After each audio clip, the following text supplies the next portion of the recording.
کی یہ آیت صادق ہو کر رہے گی. یحببکم اللہ, کسی کے انتظار میں نہ رہنا, اللہ خود تمہیں خوشخبری دیتا ہے کہ وہ تم سے محبت کرتا ہے. تو اللہ خوشخبری دے رہا ہے, بس دیر ہے تو اتباع کی. خالی بغیر اتباع کے دعویٰ تو بغیر دلیل ہے. آپ کہیں کہ بھئی فلاں آدمی نے میری جیب کاٹ لی, بھئی کیا دلیل ہے؟ بھئی دلیل تو کوئی نہیں ہے, تو بھئی تو نہیں مانی جائے گی. آپ کہیں کہ میں نے چاند دیکھا ہے, بھئی چاند ہو گیا, کیسے آپ نے دیکھا ہے, کیا دلیل ہے اس پر؟ کوئی دلیل نہیں. شہادت ہے, کوئی گواہی نہیں صاحب, کوئی گواہی نہیں. تو پھر ایسے دعوے بیکار ہوتے ہیں, خارج کر دیے جاتے ہیں. تو اگر اللہ سے محبت کا دعویٰ ہے فاتبعونی, اور جیسے ہی اتباع کی تو اب کسی کے خبر دینے کی ضرورت نہیں ہے, اللہ خبر دے چکا. اور وہ ایسی خبر ہے, ذالک الکتاب لا ریب فیہ, یہ وہ کتاب ہے جس میں شک اور شبے کی گنجائش نہیں ہے. ومن اصدق من اللہ قیلا, اس سے زیادہ سچی بات تو کسی کی ہو ہی نہیں سکتی. کون ہے جو اس سے زیادہ سچ بولتا ہے؟ اس کے توفیق دینے سے تو بندہ سچ بولتا ہے, وہ توفیق نہ دے تو کوئی سچ نہ بول سکے. اس سے بڑا سچا کوئی نہیں, سب سے بڑا سچا ہے, بلکہ سچوں کا خالق ہے. تو وہ خبر دے چکا, اے بندے اگر میرے رسول کی اتباع, ان کنتم, اگر ہے, شرط ہے کہ نہیں مولانا؟ یہ تو اب سید وسیم صاحب بتائیں گے کہ شرط ہے تو جزا کیا ہوگی اس کی. ہم جیسے جاہل آدمیوں کو ہی نہیں پتا کہ ایک شرط ہے تو جزا کیا. اتنا جانتے ہیں, اذا فات الشرط فات المشروط, شرط اگر ختم ہوئی تو مشروط بھی ختم. مثال کے طور پر آپ نے کہا کہ اگر تم میرے پاس آئے تو میں تمہیں 10 روپے دوں گا, تو اگر تم نہیں آئے تو نہیں دوں گا, یہ مطلب ہوتا ہے کہ نہیں؟ آنا شرط ہے, 10 روپے کے لیے آنا شرط ہے کہ نہیں؟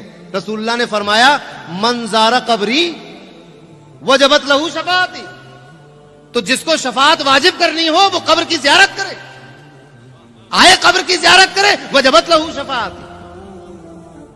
یہ نہیں فرمایا کہ کوئی نمازی آ کر زیارت کر لے, وجبت لہو شفاعتی. یہ نہیں فرمایا کہ کوئی متقی پرہیزگار آ کر زیارت کر لے, وجبت لہو شفاعتی. یہ نہیں فرمایا کہ کوئی ولی آ کر زیارت کر لے, وجبت. کیوں آپ ہی کہیں گے ولی کے لیے کیا ضرورت شفاعت؟ ارے ولی قیامت کا دن وہ دن ہوگا کہ انبیاء اور رسول کی بھی ہمت نہیں ہوگی کہ رسول اللہ کی شفاعت سے پہلے اللہ کے سامنے کھڑے ہو کر کچھ بول سکے. اس کو شفاعت عظما, شفاعت کبریٰ کہا جاتا ہے. حساب و کتاب کا بڑا چرچا ہے, مگر یہ حساب و کتاب ہوگا شروع کیسے ہوگا؟ یہ شفاعت ایسی ہے, شفاعت کبریٰ, کہ مسلمان تو مسلمان, اس میں تو کافر بھی شامل ہے. اس میں تو کافر. یہ نہیں فرمایا کہ کوئی ولی آ کر زیارت کر لے تو میں اس کی شفاعت واجب ہو گئی, کوئی نمازی حاجی آ کر زیارت کر لے, نہیں فرمایا. کیوں؟ ان کو جہاں معلوم تھا کہ امت میں گناہگار بہت ہیں, تو ان کی نمازیں اس لائق نہیں ہے کہ نمازیں ان کو بخشا لیں, ان کے روزے اس لائق نہیں ہوں گے کہ میں قیامت کے میدان میں یہ بخشش کا ذریعہ بن سکے, ان کے اعمال میں اتنا دم نہیں ہوگا جس سے رب راضی ہو جائے. ہاں اللہ بھی کسی نہ کسی کے اعمال سے تو راضی ہوگا. وہ کون ہے؟ تاریخ گواہ ہے. جب اللہ تبارک و تعالی قیامت کے دن جلال و غضب میں ہوگا تو حضرت سیدنا ابوبکر صدیق کا نامہ اعمال پیش کیا جائے گا کہ مولا یہ ہے تیرے بندے کے اعمال. اللہ کو خوش کرنے کے لیے نبی کریم سیدنا صدیق اکبر کا نامہ اعمال پیش کریں. ایک حدیث مجھے یاد آئی, اللہ کے رسول نے ارشاد فرمایا کہ عمل کسی کو بخشا نہیں سکتے. لوگوں نے کہا یا رسول اللہ اور آپ کو؟ فرمایا مجھے بھی نہیں, یہ تو رب کا فضل ہے جس کو چاہے بخش دے. ظاہر سی بات ہے, اللہ نے تو نبی کے پیدا ہونے سے پہلے وہ سب بخش دیا تھا. نبی کریم صلی اللہ علیہ وسلم کے سچائی کو دیکھ کر, ان کی صداقت کو دیکھ کر, امانت کو دیکھ کر تو یہ سب وعدے نہیں, یہ تو روز ازل میں طے ہو گیا. یہ تو پہلے ہی حضرت آدم علیہ السلام کو بنانے سے پہلے طے کر دیا گیا تھا کہ تم ہی خاتم الانبیاء ہو,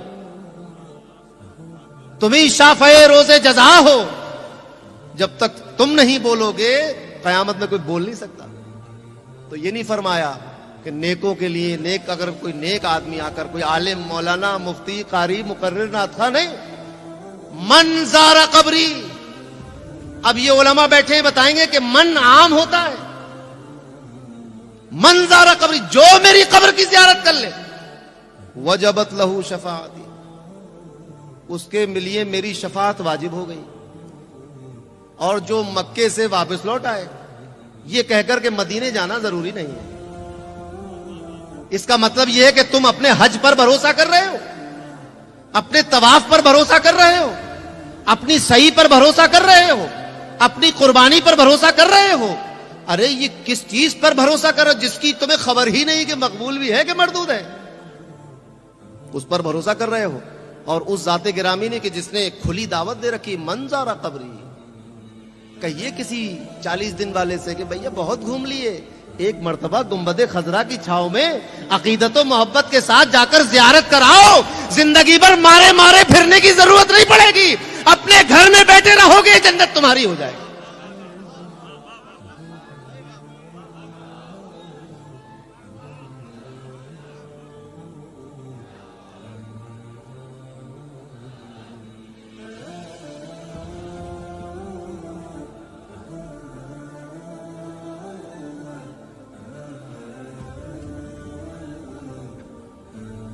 فرمایا ان کنتم تحبون اللہ، اگر تم میری محبت کرنے والے ہو فاتبعونی، تو پھر اگر تم اللہ سے محبت کرو فاتبعونی، تو میری اتباع کرو۔ پتہ یہ چلا کہ رسول اللہ صلی اللہ علیہ وسلم کی اتباع وہی شخص کرتا ہے کہ جس کے دل میں اللہ کی محبت کی خواہش ہوتی ہے، ورنہ تو لوگ صرف ڈرامہ کرتے ہیں، دکھاتا کرتے ہیں، تصنع کرتے ہیں، ریاکاری کرتے ہیں۔ تو میری اتباع کرو، جب تم اتباع کر لو گے یحببکم اللہ، وہ تم سے محبت کرے گا۔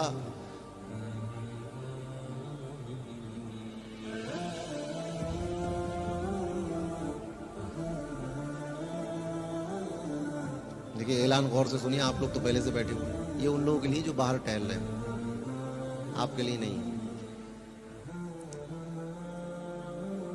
ان کنتم تحبون اللہ فاتبعونی یحببکم اللہ، اے لوگوں اگر تم اللہ سے محبت کرنے والے ہو تو میری اتباع کرو، اللہ بھی تم سے محبت کرے گا۔ اور آپ بات سنیے، ذرا سوچنے کی بات ہے کہ جب اللہ نے محبت کر لی پھر بچا کیا؟ جب اللہ نے محبت کر لی پھر بچا کیا؟ کائنات میں، زمین و آسمان میں اور دونوں جہان میں کیا بچا؟ اب یہ بات سمجھ میں آئی، ہو یہ عبد القادر جیلانی بغداد کی سرزمین پر اگر مردے کو ٹھوکر مار کے قنبے اذنی کہہ کر مردہ زندہ کر دے تو عجب کیا ہے؟ ارے یہ تو وہ ہے جس سے موت و حیات کا مالک محبت کرتا ہے۔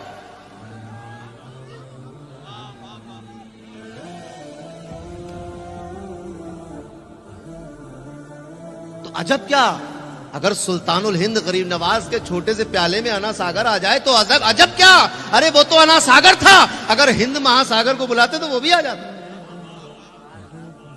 کیونکہ یہ وہ خواجہ ہیں یحببکم اللہ کہ ان سے اللہ نے محبت کر لی ہے۔ اب پانی کی وسعتیں ایک طرف اور پانی کی وسعتوں کا خالق ایک طرف، اور وہ حکم کر رہا ہے کہ کوزے میں داخل ہو جا تو پھر پانی کی مجال ہے۔ آپ کہیں ایسا کیسے؟ بالکل ہو سکتا ہے۔ آپ ذرا دیکھیں کہ نمرود نے ایک آگ کا دریا بنا لیا، آپ نے سنا ہوگا نا، ایک آگ کا دریا ہے اور ڈوب کے جانا ہے۔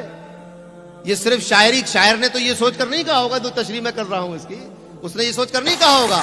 حضرت ابراہیم علیہ السلام کے سامنے جب ایک آگ کا دریا بنا دیا گیا اور اس میں ان کو پھینکا گیا تو آگ جلانے والے یہ سمجھ رہے تھے کہ آج ہم خلیل اللہ کو جلا کر خاک کر دیں گے، راکھ کر دیں گے، مگر آگ کا خالق یہ نہیں چاہتا تھا۔ اس نے کہا ٹھنڈی ہو جا، تو ٹھنڈی ہو گئی۔ کیوں؟ یحببکم اللہ، اللہ ان کا محبوب ہے، ان سے محبت کرتا ہے، محب ہے، یہ اللہ کے محبوب ہے۔ اور ایسی دوستی کہ مرتبہ خلت عطا کر دیا، ایسی دوستی، ارے یہ اسی دوستی کا نتیجہ ہے کہ محمد الرسول اللہ کو اپنے خلیل کی اولاد میں پیدا کیا ہے۔ یہ اسی دوستی کا نتیجہ ہے، خلت عطا کی۔ کیسی دوستی عطا کر دی؟ کہا بیٹے کو قربان کرو، بیٹے کو قربان کرنے پہنچ گئے، اور جب چھری گلے پہ چلی حکم ہوا کہ چھری چلنا نہیں اس وقت تک جب تک یہاں پر ایک مینڈا لا کر نہ رکھ دیا جائے، نہیں چلی۔ تو جب اللہ محبت کر لے گا تو پھر بچے گا کیا؟ علامہ اقبال نے اس کو ایک الگ مفہوم میں انداز بیان کیا ہے. اللہ کی محبت کیا ہے؟ رسول اللہ کی وفاداری. اور علامہ اقبال کہتا ہے کہ کی محمد سے وفا تو نے تو ہم تیرے ہیں. یہ جہاں چیز ہے کیا؟ یہ پانی، یہ آگ، یہ انا ساگر، یہ ٹھوکر مار کے مردے زندہ کرنا، یہ جہاں چیز ہے کیا؟ لوح و قلم تیرے ہیں. اب تمہیں یہ اختیار ہے کہ قیامت کے دن جہنم میں جلنے والے اپنے چہیتے مریدوں کو نکال سکتے ہو. قیامت کے دن پریشان ہونے والے اپنے چاہنے والوں کی پریشانی دور کر سکتے ہو، کیونکہ قیامت بھی اللہ کی ہے. اور قیامت کے دن جو سورج ہے وہ بھی اللہ کا ہے، اور یہ بندے بھی اللہ کے ہیں، یہ ولی بھی اللہ کے ہیں، یہ دوست بھی اللہ کے ہیں، یہ محبوب بھی اللہ کے ہیں. اور محبوب کی باتیں ٹالی نہیں جاتی، محبوب کو رسوا نہیں ہونے دیا جاتا، محبوب کو کی باتیں رد نہیں کی جاتی، محبوب کو غمگین نہیں کیا جاتا. یہ کیا بات ہے کہ وہ قیامت کہ جو روب اور جلال اور غیظ و غضب سے شروع ہوئی تھی، بخشش و مغفرت کا نمونہ بن گئی. اور یہاں تک بخشش کہاں تک پہنچی کہ جس کے دل میں ایمان رائی کے دانے کے ذرے کے برابر بھی ہو، اس کو جہنم سے نکال لیا جائے. یہ وہی قیامت ہے جس میں لا یتکلمون تھا. یہ وہی قیامت ہے جو للہ الواحد القہار کی قیامت تھی. مگر رحمت کہاں پہنچی کہ جس کے دل میں، ابھی تو آگ میں وہ ڈالے جا رہے تھے جن کی 2 نمازیں قضا تھیں، اور جب نکالے گئے تو ایسے نکالے گئے کہ جس کے دل میں رائی کے دانے کے کئی ٹکڑے کر لیجئے، اور جو سب سے چھوٹا ٹکڑا ہو اتنا بھی اگر ایمان کسی کے دل میں ہے تو اس کو نکال لو جہنم. جہنم سے نکالنے پر ایک بات یاد آئی. نبی کریم صلی اللہ علیہ وسلم نے ارشاد فرمایا، یہ ساری غیب کی باتیں کون بتا رہا ہے؟ اب بھائی جنت ہم نے ابھی قیامت دیکھی نہیں، یہ کون؟ اور اتنے وثوق سے علماء، مولانا، مفتی، محدث بیان بھی کرتے ہیں، یقین بھی رکھتے. کون بتا رہا ہے؟ یہ وہی بتا رہا ہے جس کے بارے میں چند احمق لوگ کہتے ہیں کہ انہیں پیٹ کے پیچھے کا نہیں معلوم. ارے تم ان کی پیٹ کے پیچھے کھڑے کیوں ہو؟ ان کی نگاہوں کے سامنے آ کر کھڑے ہو جاؤ، پھر پتا چلے گا کہ ان نگاہوں میں جب نیچے جھکتی ہیں تو تحت الثری کو دیکھ لیتی ہیں، اوپر اٹھتی ہیں تو قاب قوسین و ادنیٰ سے پار نکل جاتی ہیں. نہ ان کی نظروں سے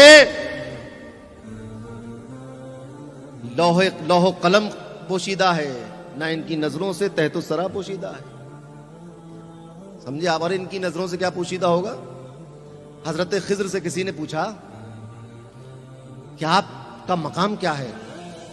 کہا کہ میں اللہ کے نیک بندوں کو نظر آ جاتا ہوں.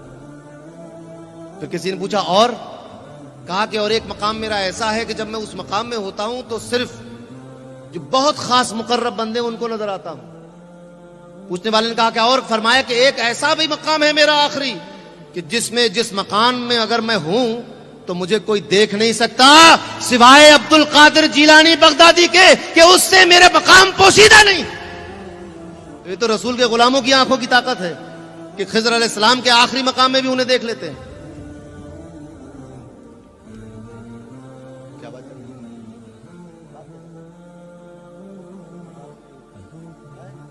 یہ بات بتا کون رہا ہے؟ نبی کریم، جو غیب الغیب ہے. اللہ جب اسی کا دیدار کر لیا تو پھر بچا کیا؟ رسول اللہ نے بتایا کہ قیامت کے دن جب سب فیصلے ہو چکے ہوں گے، بالکل طے ہو جائے گا کہ جہنمی جہنم میں چلے گئے اور جنتی جنت میں، اب اللہ تبارک و تعالیٰ ارشاد فرمائے گا اب تک تو میں نے سفارشوں شفاعتوں پہ بخشا، اب میں اپنی رحمت سے بخشتا ہوں. اور یہ وہ آخری آدمی ہوگا جہنم سے نکلنے والا کہ جس کو نکالنے کے بعد مہر لگا دی جائے گی کہ اب جو جہاں ہے وہی رہے گا. آخری آدمی بتا کو، مجھے تو حیرت ہو رہی، کون بتا رہا ہے یہ بات؟ قرآن میں تو کہیں ہے نہیں. یہ کون بتا رہا ہے یہ باتیں کہ وہ تو جب سب کچھ ہو جائے گا تو ایک آخری آدمی نکلے گا اور فرماتے ہیں کہ میں اس کو جانتا بھی ہوں اور اس کو پہچانتا بھی ہوں. یا رسول اللہ، یعنی آپ اس آدمی کو بھی جانتے ہیں؟ اگر اس نے 1 مرتبہ درود پڑھا ہوتا تو 10 نیکیاں ہوتی اس کے پاس. اور آپ فرما رہے ہیں کہ یہ وہ آدمی ہے جس کے پاس کوئی نیکی نہیں ہوگی، کوئی نیکی نہیں ہوگی اس کے پاس. یہ آخری آدمی ہوگا جو جہنم سے نکلے. یا رسول اللہ، یعنی آپ کو نیک تو نیک، گناہگار بھی آپ کی نظر میں رہتے ہیں.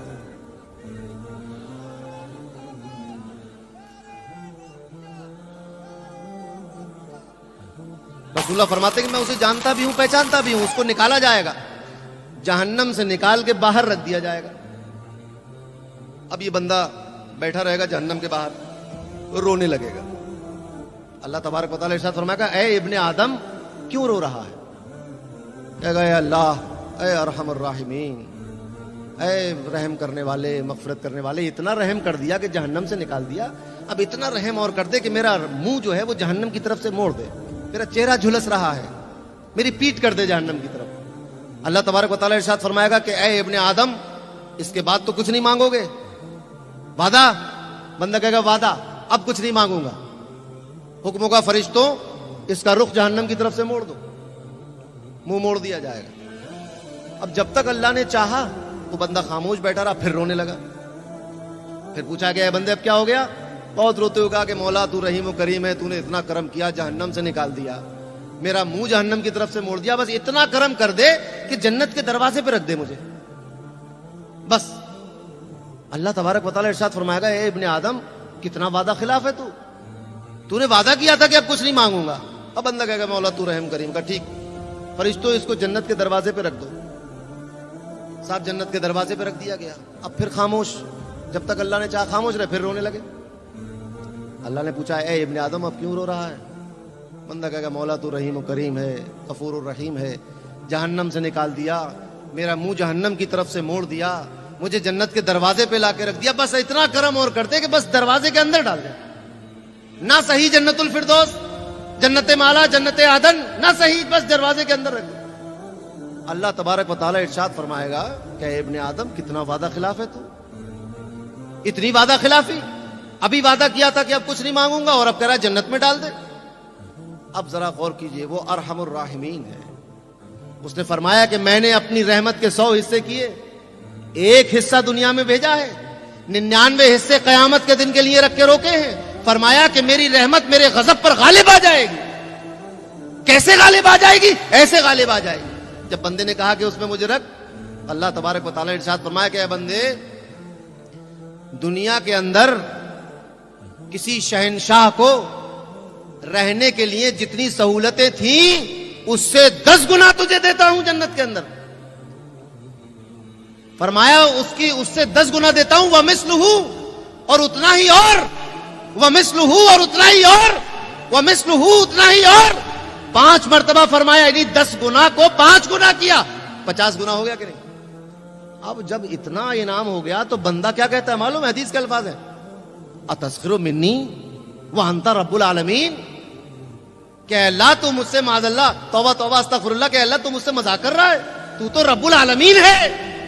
جب یہ حدیث حضرت ابو سعید خدری نے روایت کی کسی تابعی کو, تو جب یہ کہا, اس حدیث کے جب یہ الفاظ پڑھے اتسخر منی وانت رب العالمین, تو کہا کہ اے لوگوں پوچھو میں مسکرا کیوں رہا ہوں, پوچھو کہ یہ حدیث سناتے مسکرا کیوں رہا ہوں. لوگوں نے کہا کہ اے ابو سعید خدری کیوں مسکرا رہے ہو؟ فرمایا کیونکہ جب نبی کریم نے یہ الفاظ سنائے تھے تو وہ بھی مسکرا رہے تھے, اور نبی کریم نے مجھ سے کہا تھا کہ اے ابو سعید خدری مجھ سے پوچھو کہ میں کیوں مسکرا رہا ہوں. میں نے عرض کیا رسول اللہ کیوں مسکرا رہے ہیں؟ فرمایا چونکہ جس بندے کی یہ بات سن کر رب تعالیٰ بھی دہک فرمائے گا. اب اس دہک کا مطلب میں ترجمہ تو نہیں بتاؤں گا.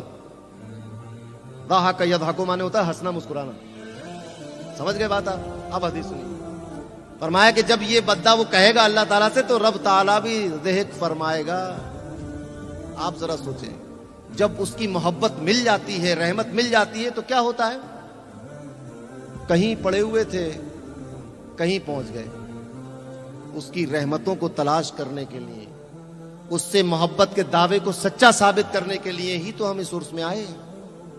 یہاں ہم ایک وعدہ کر کے جائیں گے, جو گرد و غبار ہمارے اوپر طاری ہو گئی اس کو اس پر صاف کر لیں گے, اور پورے خشوع اور خضوع کے ساتھ رسول اللہ کی اتباع میں لگ جائیں گے.